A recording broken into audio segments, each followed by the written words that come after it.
that I'm joyous that our life's work is going to go over to somebody that loves it just as much as we do. How lucky can you be?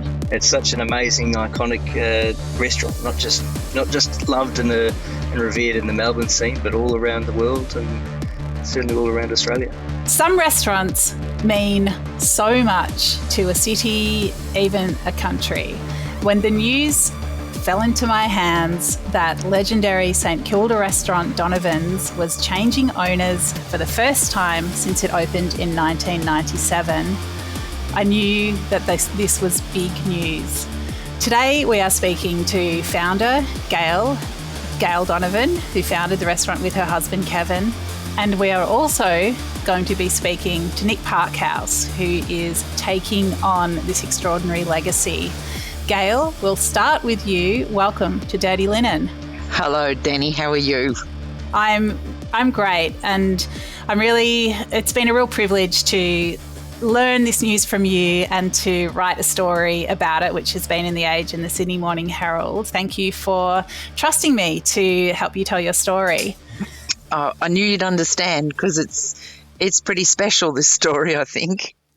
Well, for people who don't know Donovans, and they're going to be out there, tell us a little bit about this restaurant. Absolutely. It's, years ago, I think it would have been a site in Melbourne that every restaurateur would have loved to get their hands on it. It just happened we were in the right place at the right time. The site is beautiful. It's a Crown land, and it's was a beautiful old bathing box, and it had been turned into not with a lot of money spent on it, but into an okay sort of restaurant that it's let itself get run down. And it's 10 metres away from the water, and it still to me looked like a toilet block, which is what it was. So my husband and I had the lease, and after long discussions, we said that, we would try to make it like our house on the beach. We always referred to it as a house on the beach. We have always referred to, and we put our name to it, Donovans. And then we referred to her as a she because she can be quite difficult sometimes. So we always call her a she, and we set about trying to make it feel like you were going to eat in somebody's home, with a view to being comfortable, with a view to we said that we'd like it to be welcoming for everybody.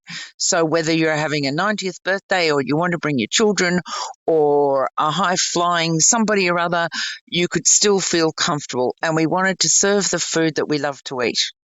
So yeah, and it grew from there, but it certainly was to be a house. And we also wanted that it was a business sitting on the water, that I was only ever busy in summer.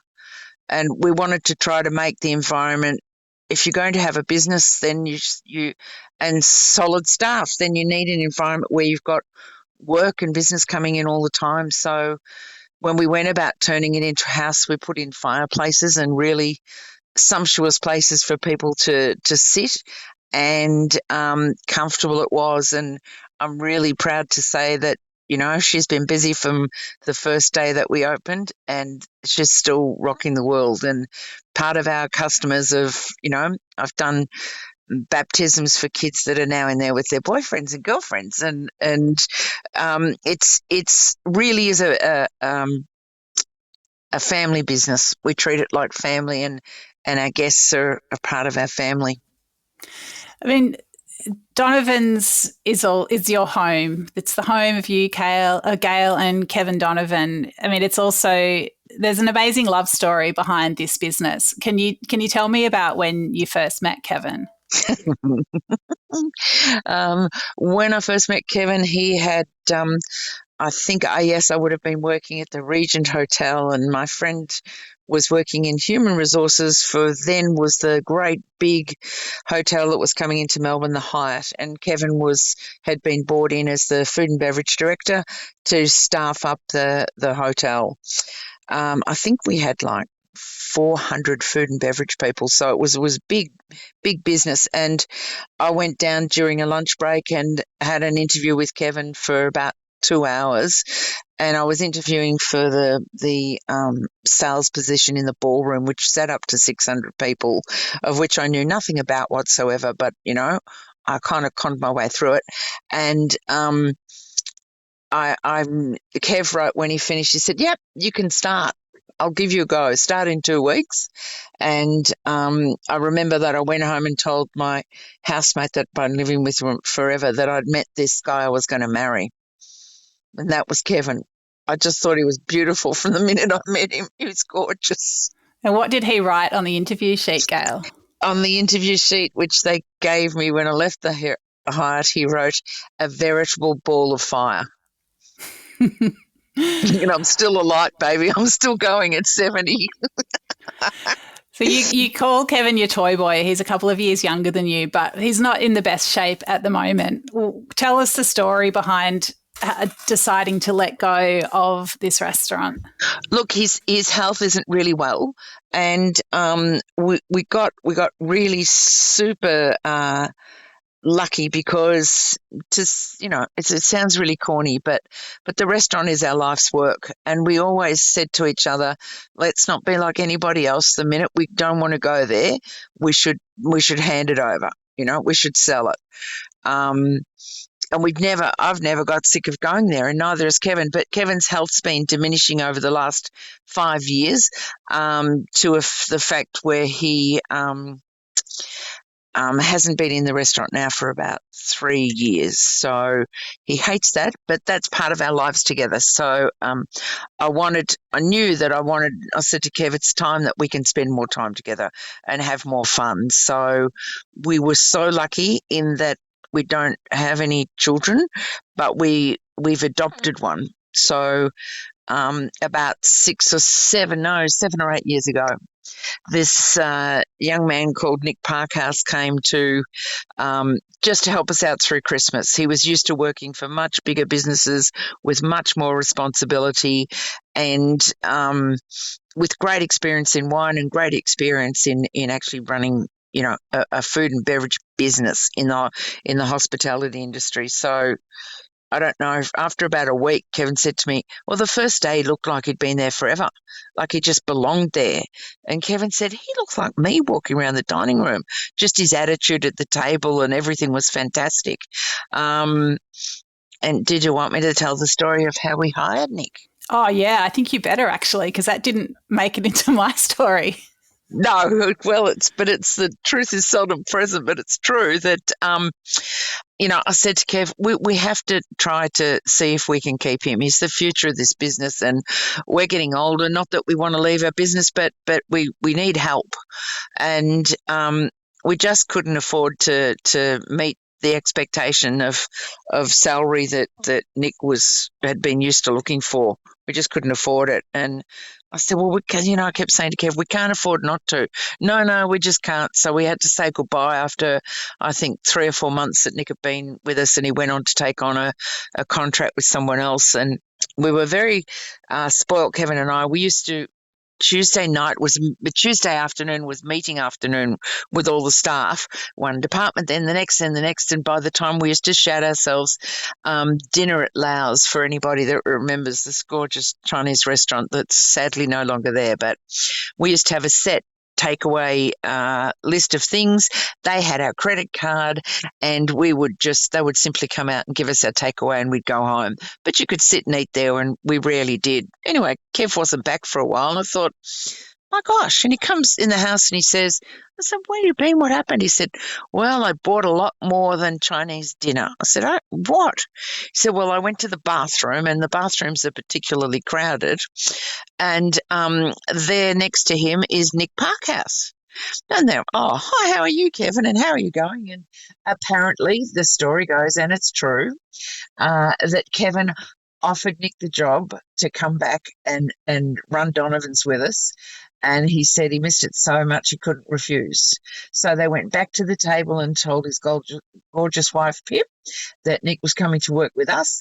And Kev came home with Chinese, and the news that Nick would be with us and be part of our restaurant, and he always has been. Now we've adopted him. So it's not like it was just a matter of trying to find out how to do it. He's ready to take on the restaurant. He's been running it for 3 years, and we're ready, Kevin and I, to have some more fun. But that doesn't mean that you'll keep us out of there. We'll be propped up in a corner eating and drinking. How does that sound? It sounds good to me. Yeah. So one thing that regulars of Donovan's will know is that there is the changeover. Twice a year, the decor completely shifts, and that is a special project of yours, Gail. Can you tell me a little bit about that? Yeah, it's mine and a guy that's my best friend Daryl, who's worked with us since the day we started, and we opened in winter, and I had bought, not knowing, I'd spent too much. I bought all these Burberry fabrics, and then when I found out how much they were, it was too hard to take them back. So we had all this beautiful, rich navy blue and chocolate and the fires, and then summer was coming, and I didn't. I thought, I said to Kevin, it can't stay like this because it looks like winter. We need like bright colours. And so that's how it started. I took all of the decorating items out of there. All the chairs had loose covers on them. All the couches did. And I started to change it monumentally and colours. And so after all this time, 27 and 20, 54 times I've changed it. There we go. I know. And people say, where do you get your ideas? I say, I'm a restaurateur. I drink a lot, for goodness sake. It's not that hard. But it's become, people ask about the changeover. When's it coming? What are you doing? Blah, blah, blah. So it's become a really important part of the restaurant. And having, never spent money on advertising, we decided that we would spend it on giving a fresh new look to the dining room, and it's become a real tradition that people absolutely love. So it's part of the restaurant's nature, I think. Well, I mean, it obviously must cost money to do that. But I think what I also appreciate is that you're a very canny op shopper. Tell me about the wall of platters, which looks like expensive family heirlooms that have been passed down the generations. Doesn't it? It's really good. We've been working on that one for, we needed 24 big, beautiful platters, and they can be awfully expensive, but if they were going to be decorations, it didn't matter to us if they had cracks in them or what they were. And Daryl said, well, it might take us 2 years to find them, but we're not spending over $15 or $20 for them. That was the ceiling. So after 2 years, we have this wall of stunning platters. Now, I don't know if you put your family roast on it that half the end wouldn't fall off, but it doesn't matter. They look stunning under the lights. They look beautiful. Yeah, they absolutely do. So we're good shoppers. We start to, and also what we've done with you end up with warehouses full of goodies. We've had a couple of huge sales over the years, and we've split any takings that we've had with Sacred Heart Mission. So we do big garage sales. We once had enough goodies to fill up the whole of St Kilda Town Hall, and we ran that for 3 days, and we still do that with them now. So they make for good. It makes for prosperity for everybody. So, Gail, the business is changing hands at the end of August. How is it going to feel the last time that you're in Donovans as the owner? I have no idea. I guess we're going to find out. But it's been, look, the angst is long gone, and that I'm joyous that our life's work is going to go over to somebody that loves it just as much as we do. How lucky can you be? He loves it. I know Nick loves it. So you can't pretend you love something. You can tell. So I'm really joyous for Nick, and so's Kevin. We're really happy, and we'll continue to do whatever we can to help him, but it doesn't need a lot of help, can I say? It's come along in leaps and bounds. I mean, how different do you think it is to run a restaurant now than it was, 20-something years ago when, well, it's decades since you had your first restaurant. So, I mean, how much more do you need to know? How much more expensive is it? I don't know, like, it's incredibly, incredibly, incredibly difficult now. And not because of COVID or what's happening in the world. It's that the younger generation that have come up through this city and other cities in Australia are smart. They want to learn. They're hungry for knowledge. They travel. They think about what they're doing. They have a business plan before they start. They have money behind them so they can trade. They realise that they need to understand about business even before they have a concept. Because it's no use having a beautiful concept, mortgaging your house to do it, and not knowing how to run a business. Because making profit or making money is the only way that you can continue. So you have to have a profitable business in order to, I'd like to change this, or wouldn't it be lovely to buy new plates? Or like us, wouldn't we like to redecorate, to stay in front? Or wouldn't we like to consult somebody that can look at our new, business cards or whatever? With change and competing in the market means you need to have the money to educate yourself to do it. And we used to have a profit and loss account at the end of every month, right? And with a business that's really big like ours, you can be super busy going broke. And at the end of the month, we go, we were really busy, but we didn't make any money. And the month was gone. It doesn't come back. So these days, with the smart machinery and smart people like Nick Parkhouse around you, we can almost we can get a big, good, solid answer to where we are by the end of the week, but we can also get a pretty rough idea on a daily basis where our profit and loss stands and change accordingly. And that's the key to being able to I don't want to be rich and buy a big swimming pool. I just want to buy more stuff for the restaurant and pay my staff well and treat my customers to a glass of French champagne whenever I want to. They're really good ambitions, Gail. I love that. They're true. They really are true. I suspect we're going to see you at Donovans on and off whenever you want to, and there may be a glass of French champagne involved. But how do you look back on your life in hospitality? That I've had an absolute ball. I love my life. Kevin and I absolutely love our lives. And completely. We've had the hospitality brought us together. We have had and are still going to have so much fun, but most of the fun in our lives is sharing table with other people. We love it. Beautiful. Shall we hear from your adopted son, Nick Parkhouse? Absolutely. Absolutely. One moment, please. Nick Donovan. Yeah, hello. Hello, good afternoon.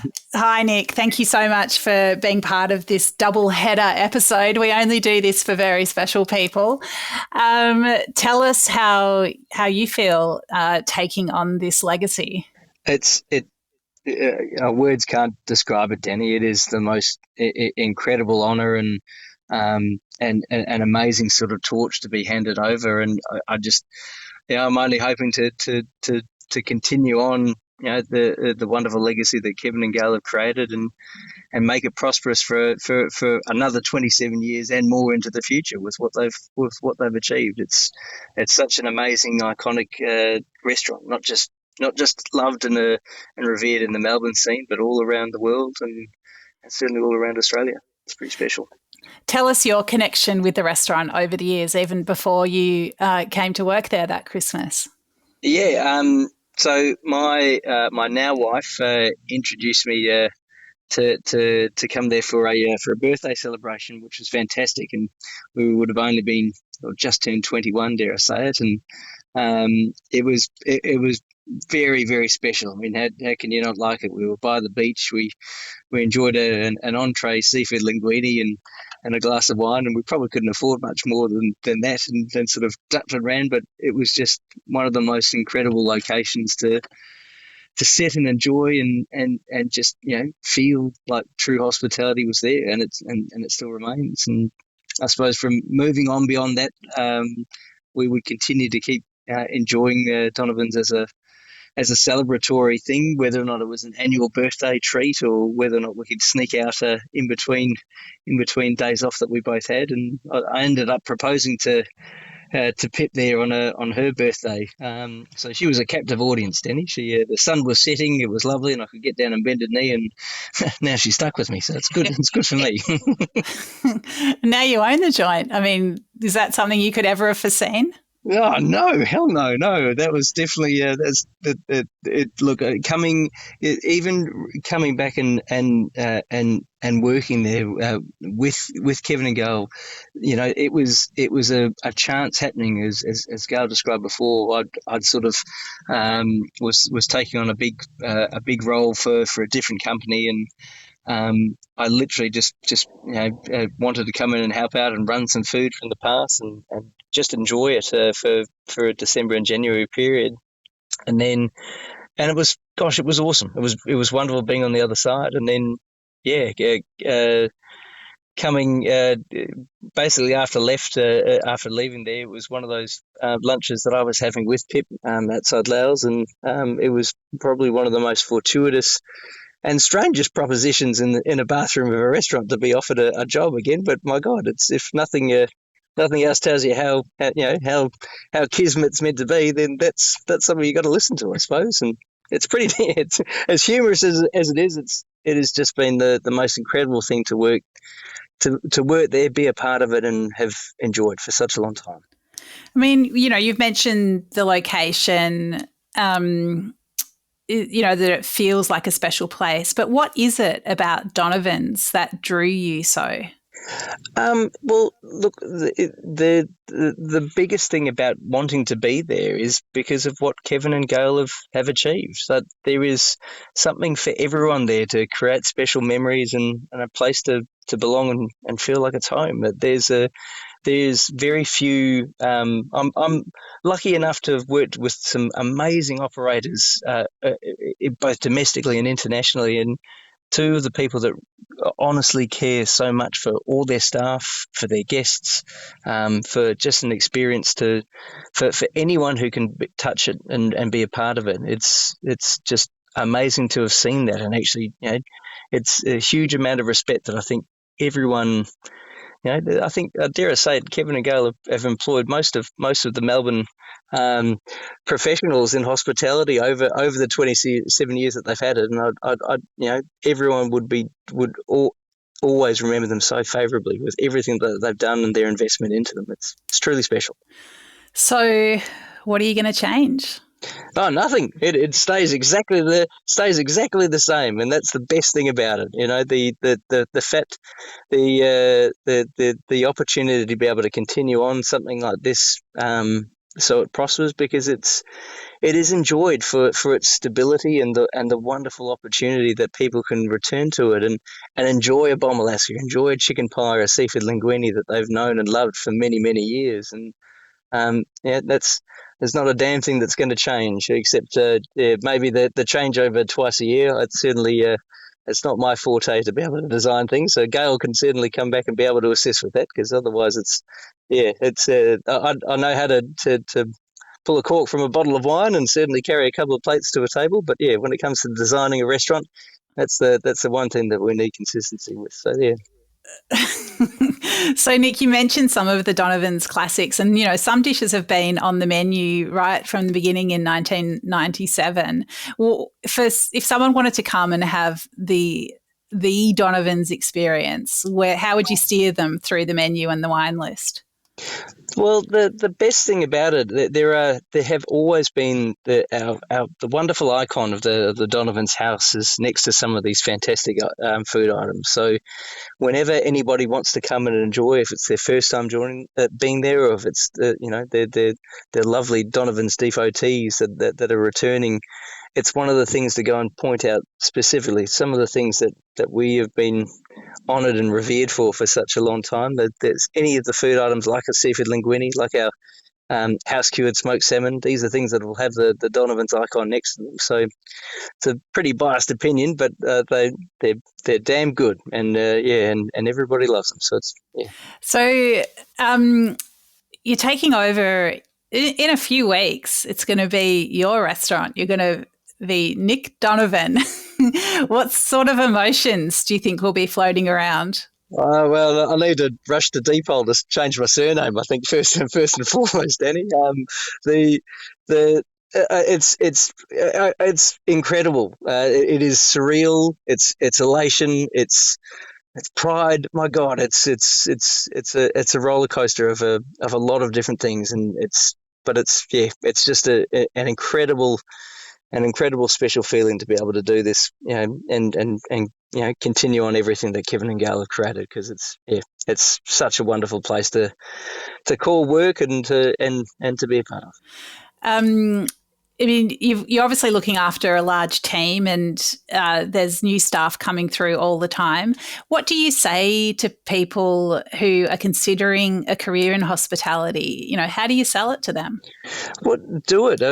Ultimately, the best. It can be the most rewarding feeling, and we're not talking about something just from an educational point of view for food knowledge or for wine. It is one of the most rewarding feelings of being able to look after people and add to what could be a special night for them, or just a casual Wednesday dinner out. When you're able to go and bring joy to a table that's in regards to food and beverage, and make it special and make it personal as a wonderful touch. That's people walk away and remember it, and will remember you for whatever service and smiles and little sparks of joy that you would have been able to bring to them. And that's one of the best feelings you could ever ask for, I reckon.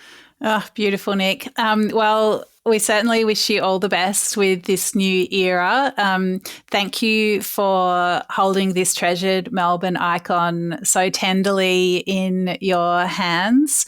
It's such a special place for so many people, and I think there's certainly an element of poignancy and sadness about the change, but I think also such gratitude and hope that this restaurant will be there doing what it does so beautifully for many years to come.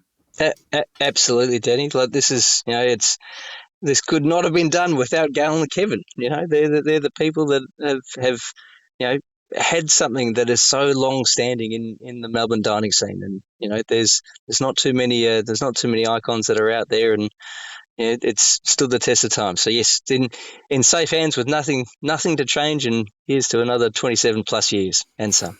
We'll toast that with a glass of French champagne in the near future. That's a great idea. That's a wonderful idea. Thank you both. Thanks, Dani. Oh, thank you.